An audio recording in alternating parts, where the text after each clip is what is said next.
शिवराज सिंह चौहान को लेकर बड़ी खबर आ रही है। शिवराज सिंह चौहान को लेकर तमाम कयास लगाए जा रहे हैं। बताया जा रहा है कि शिवराज सिंह चौहान की विधायकी भी जा सकती है।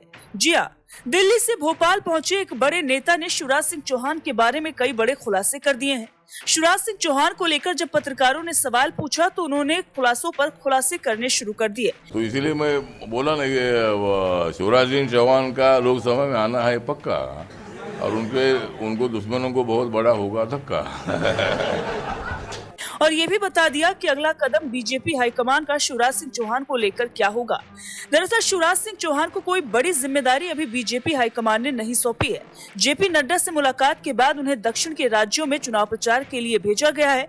हालांकि शिवराज सिंह चौहान ये पहले ही साफ कर चुके हैं कि वो मध्य प्रदेश छोड़कर कहीं नहीं जाएंगे और दिल्ली तो बिल्कुल भी नहीं जाएंगे काम मांगने। अब ऐसे में देखना ये होगा कि शिवराज सिंह चौहान इस बात पर राजी होते हैं या नहीं। लेकिन शिवराज सिंह चौहान को लेकर बताया ये जा रहा है कि बीजेपी हाईकमान उन्हें लोकसभा का चुनाव लड़ाने जा रही है।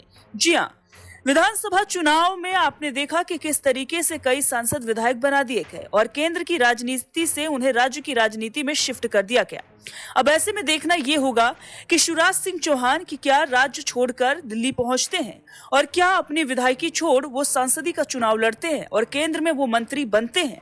क्योंकि जिस तरीके से दिल्ली से भोपाल पहुंचे रामदास अठावले ने खुलासे किए हैं, उसके बाद तो कयास यही लगाए जा रहे हैं।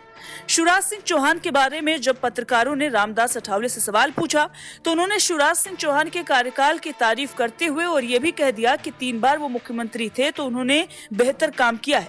साथ ही उन्होंने अपने समकक्ष नेता बताते हुए शिवराज सिंह चौहान के तारीफ में पुल बांध दिए और ये बता दिया कि वो लोकसभा के चुनाव लड़ेंगे और आने वाले दिनों में कैबिनेट में वो मंत्री बनेंगे। अब देखना ये होगा कि कैबिनेट में उन्हें कौन सा मंत्रालय मिलता है। लेकिन उससे पहले सबसे बड़ी बात ये होगी कि क्या शिवराज सिंह चौहान विधायकी छोड़ बुधनी छोड़ क्या वो लोकसभा का चुनाव लड़ेंगे और अगर लड़ेंगे तो किस सीट से लड़ेंगे। ऐसे में बताया जा रहा है कि शिवराज सिंह चौहान छिंदवाड़ा से चुनाव लड़ सकते हैं, क्योंकि पिछले काफी दिनों से चर्चाएं इसी बात की चल रही हैं। बताया जा रहा है कि पिछली बार 29 सीटों में से 28 सीटें बीजेपी को मध्य प्रदेश में मिली थी। एक ही सीट बीजेपी को नहीं मिल पाई थी और वो थी छिंदवाड़ा की, जिससे नकुलनाथ यानी कि कमलनाथ के बेटे सांसद ही जीते थे। अब ऐसे में चुनाव जीतने के बाद विधानसभा चुनाव जब बीजेपी ने जीता उसके बाद से ही छिंदवाड़ा का दौरा शिवराज सिंह चौहान कर रहे थे। लेकिन जब उन्हें मुख्यमंत्री नहीं बनाया गया तो वो थोड़े नाराज दिखाई दिए, जिसके बाद बीजेपी हाईकमान से उनकी मुलाकात हुई और जेपी नड्डा ने उन्हें दक्षिण के राज्यों में भेज दिया। लेकिन अब बताया जा रहा है कि वो छिंदवाड़ा से लोकसभा चुनाव लड़ सकते हैं और फिर दिल्ली में वो मंत्री बन सकते हैं। अब देखना ये होगा कि प्रधानमंत्री नरेंद्र मोदी 2024 में जीत के बाद कौन सा मंत्रालय शिवराज सिंह चौहान को सौंपते हैं। लेकिन रामदास अठावले ने क्या कुछ कहा शिवराज सिंह चौहान को लेकर, सबसे पहले वो आपको सुनाते हैं, सुनिए। तो इसीलिए मैं बोला ना कि शिवराज सिंह चौहान का लोकसभा में आना है पक्का, और उनको दुश्मनों को बहुत बड़ा होगा धक्का। मुझे लगता है कि पार्टी का जो फैसला है, माननीय शिवराज सिंह चौहान जी को मैं अच्छी तरह जानता हूं, और जब मैं 1998 में पहली बार चुनकर आया था तो वो भी मतलब मध्य प्रदेश से लोकसभा के सांसद थे। तो शिवराज सिंह चौहान जी ने अच्छा काम किया, इसीलिए उनको 3 बार मुख्यमंत्री मिला था।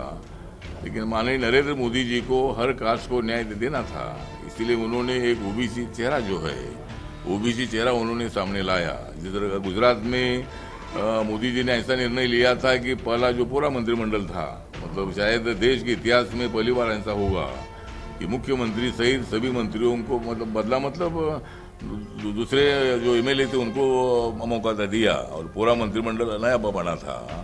तो मोदी जी ने मतलब जिस तरह छत्तीसगढ़ में ट्राइब का मुख्यमंत्री है, यहाँ मध्य प्रदेश में ओबीसी मुख्यमंत्री है, राजस्थान में ब्राह्मण मुख्यमंत्री है, तो सभी जातियों को भी मौका देना चाहिए। इसीलिए जो निर्णय हुआ है तो अच्छा निर्णय है।